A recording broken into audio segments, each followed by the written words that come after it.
Obat Hati, Renungan Harian, Bugar Selamanya, oleh Kai Kusma.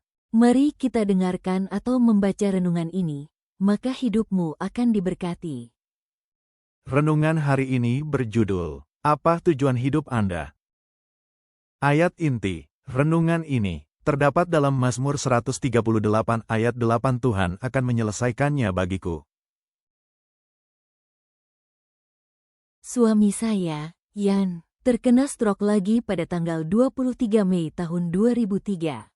Sekali lagi kadar kumadin, pengenceran darah, sempat menurun sehingga detak jantungnya yang tidak teratur tidak mampu mendorong darah kental itu melalui jantungnya yang cacat dengan cukup cepat dan bekuan darah terbentuk.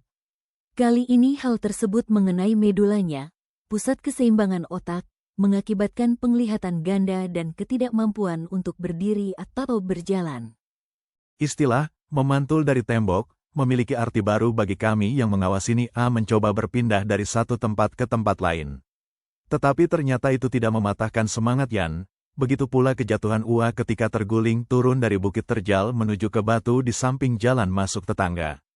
Terlepas dari memar dan pendamping pada tubuhnya, hasrat untuk berjalan mendorongnya menanggung 2 jam terapi fisik agresif setiap hari. Dan sekali lagi kuasa kesembuhan Tuhan ditambah dengan tekad manusia adalah kombinasi pemenang. Kita semua didorong oleh sesuatu. Apa yang mendorong Anda? Apa tujuan Anda dalam hidup? Apakah itu menghasilkan uang sebanyak mungkin? Apakah itu untuk mendapatkan promosi selanjutnya? Atau membeli mobil 4x4? Atau pergi ke liburan eksotik?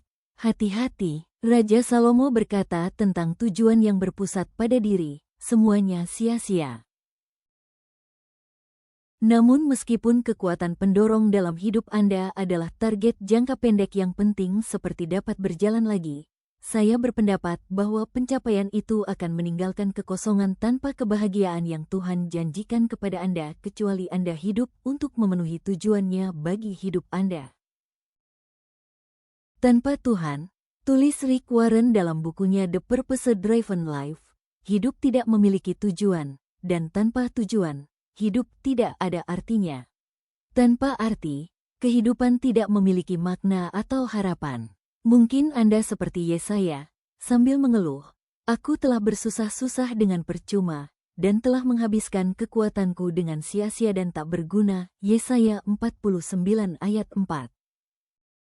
Atau seperti Ayub yang berkata, "Hari-hariku berlalu lebih cepat daripada torak, dan berakhir tanpa harapan. Aku jemu, aku tidak mau hidup untuk selama-lamanya." Lihat Ayub 7 ayat 6-16. Warren menyimpulkan, tragedi terbesar bukanlah kematian, melainkan hidup tanpa tujuan. Menjalani hidup dengan tujuan adalah hal yang sehat. Dr. Bernie Siegel menemukan bahwa pasien kanker yang ingin hidup sampai 100 tahun jauh lebih mungkin untuk bertahan hidup dibandingkan mereka yang tidak peduli. Inilah tantangannya, jalani hidup dengan tujuan bukan sekadar hidup lebih lama dan lebih sehat, tetapi untuk memenuhi rencana Tuhan bagi keberadaan Anda. Saya memperkirakan betapa kegembiraan Tuhan akan menangkap Anda. Tuhan, mengapa Engkau menciptakan saya, dengan gen-gen saya yang unik, ciri-ciri kepribadian, bakat, dan minat? Apa tujuanmu dalam hidup saya?